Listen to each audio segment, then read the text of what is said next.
ರಾಜ್ಯಪಾಲರು ಮುಖ್ಯಮಂತ್ರಿಗೆ ನೋಟಿಸ್ ಕೊಡೋದ್ರೊಂದಿಗೆ ರಾಜಭವನ ಮತ್ತು ರಾಜ್ಯ ಸರ್ಕಾರದ ನಡುವೆ ಸಂಘರ್ಷ ಈಗ ಶುರುವಾಗ್ಬಿಟ್ಟಿದೆ. ರಾಜ್ಯಪಾಲರ ನೋಟಿಸ್ಗೆ ಪ್ರತಿಯಾಗಿ ಗುರುವಾರ ನಡೆದ ರಾಜ್ಯ ಸಚಿವ ಸಂಪುಟದ ಸಭೆ ಕೈಗೊಂಡಿರೋ ನಿರ್ಣಯದಿಂದ ರಾಜಭವನ ಮತ್ತು ಸರ್ಕಾರದ ನಡುವೆ ಸಂಘರ್ಷವಾಗುವುದಂತೂ ಖಚಿತ ಅನ್ನೋ ಪರಿಸ್ಥಿತಿ ಕ್ರಿಯೇಟ್ ಆಗಿದೆ. ಇನ್ನು ಇಂಥ ಟೈಮ್ನಲ್ಲಿ ರಾಜ್ಯ ರಾಜಕಾರಣದ ಮುಂದಿನ ಹಾದಿ ಏನು ಅನ್ನೋದಕ್ಕೆ ಸಂಬಂಧಪಟ್ಟ ಹಾಗೆ ಅನೇಕ ಪ್ರಶ್ನೆಗಳು ಕೂಡ ಕ್ರಿಯೇಟ್ ಆಗುತ್ತೆ.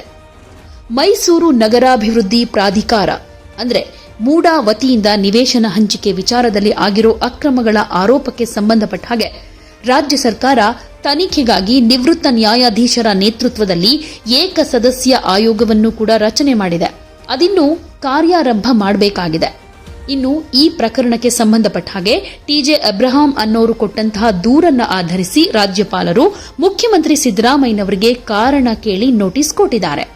ರಾಜಭವನ ಈ ವಿಚಾರದಲ್ಲಿ ತರಾತುರಿಯಿಂದ ವಿಶೇಷ ಆಸಕ್ತಿಯನ್ನ ಇಟ್ಕೊಂಡು ನೋಟಿಸ್ ಕೊಟ್ಟಿರೋದೇ ಈಗ ಈ ಸಂಘರ್ಷಕ್ಕೆ ದಾರಿ ಮಾಡಿಕೊಟ್ಟ ಹಾಗೆ ಕಾಣಿಸ್ತಾ ಇದೆ.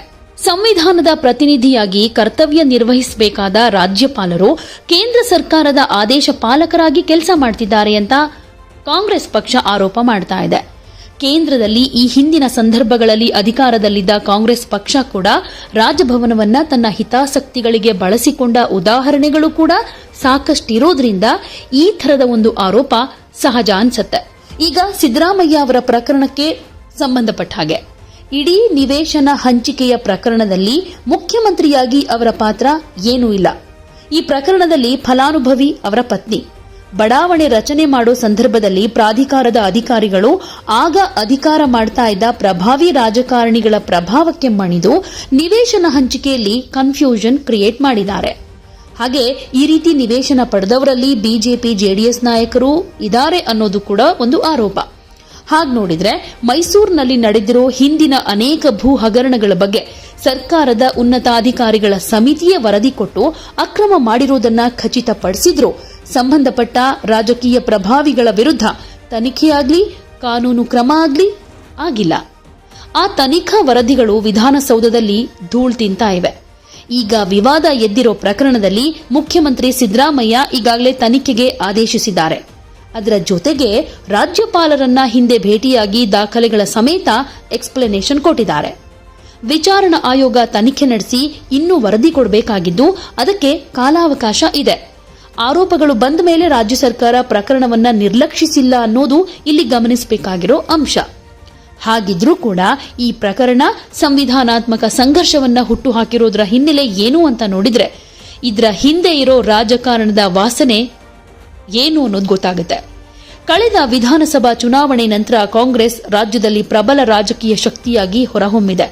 ಇತ್ತೀಚಿನ ಲೋಕಸಭಾ ಚುನಾವಣೆಯಲ್ಲೂ ಕೂಡ ರುಜುವಾತಾಯಿತು.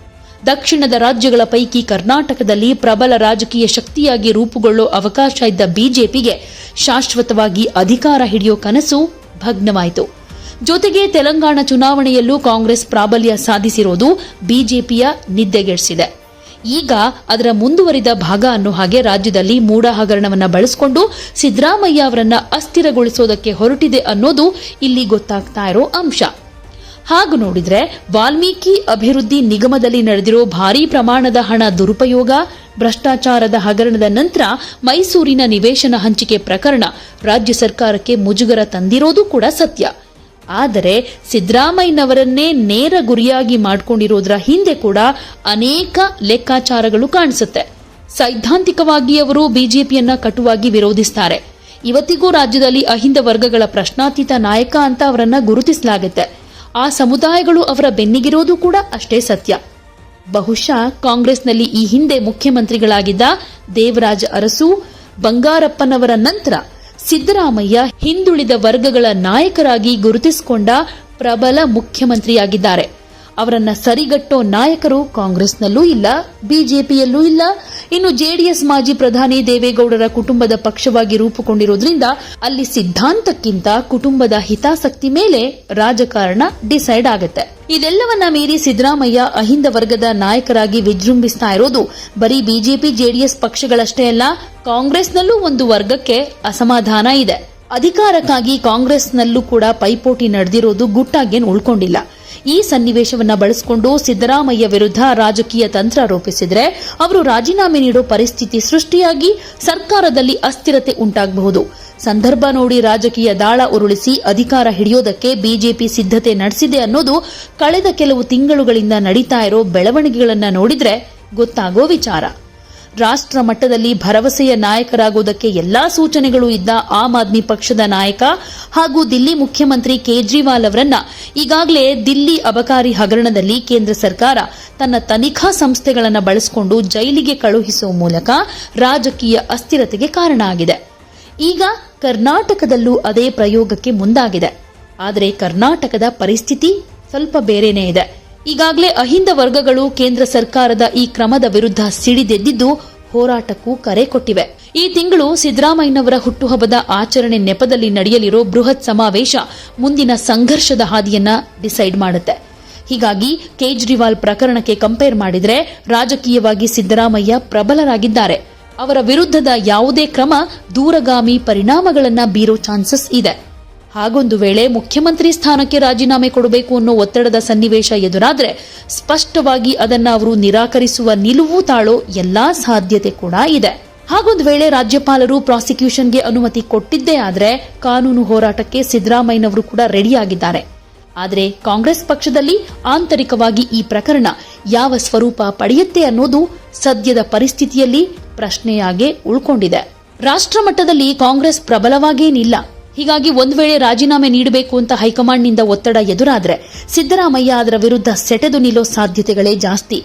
ಸದ್ಯಕ್ಕಂತೂ ಅವರ ಬೆಂಬಲಕ್ಕೆ ಇಡೀ ಮಂತ್ರಿಮಂಡಲ ಶಾಸಕಾಂಗ ಪಕ್ಷ ನಿಂತಿದೆ. ಆದರೆ ಪರಿಸ್ಥಿತಿಗಳು ಬದಲಾದಂತೆ ಇದೇ ಬೆಂಬಲಿಗರು ಅವರ ಬೆನ್ನಿಗೆ ನಿಲ್ತಾರಾ ಅನ್ನೋ ಡೌಟ್ ಕೂಡ ಇದೆ. ದಿಲ್ಲಿ ಕಾಂಗ್ರೆಸ್ ವಲಯಗಳಲ್ಲಿ ನಡೀತಾ ಇರೋ ಬೆಳವಣಿಗೆ ನೋಡಿದ್ರೆ ಎಐಸಿಸಿ ಅಧ್ಯಕ್ಷ ಮಲ್ಲಿಕಾರ್ಜುನ ಖರ್ಗೆ ರಾಜ್ಯ ರಾಜಕಾರಣಕ್ಕೆ ವಾಪಸ್ ಆಗ್ತಾರೆ ಅನ್ನೋ ಸುದ್ದಿ ಕೂಡ ಇದೆ. ಅವರನ್ನ ಮುಖ್ಯಮಂತ್ರಿಯನ್ನಾಗಿ ಮಾಡೋದಕ್ಕೆ ಒಂದು ಗುಂಪು ಕೂಡ ರೆಡಿಯಾಗಿದೆ. ಆದರೆ ಕಾಂಗ್ರೆಸ್ನಲ್ಲಿ ಸಿಎಂ ಪಟ್ಟಕ್ಕೆ ಆಕಾಂಕ್ಷಿಗಳಾಗಿರೋರ ದೊಡ್ಡ ಪಟ್ಟಿಯೇ ಇದೆ. ಅಂತಹ ಸಂದರ್ಭ ಎದುರಾದ್ರೆ ಅಂಥ ಕಲಹ ದೊಡ್ಡದಾಗಬಹುದು. ಈ ಸನ್ನಿವೇಶದ ಲಾಭ ಪಡ್ಕೊಂಡು ರಾಜ್ಯದಲ್ಲಿ ಸರ್ಕಾರ ರಚನೆ ಮಾಡೋದಕ್ಕೆ ಬಿಜೆಪಿ ಕೂಡ ತೆರೆಮರೆಯ ಪ್ರಯತ್ನ ಮಾಡ್ತಾ ಇದೆ.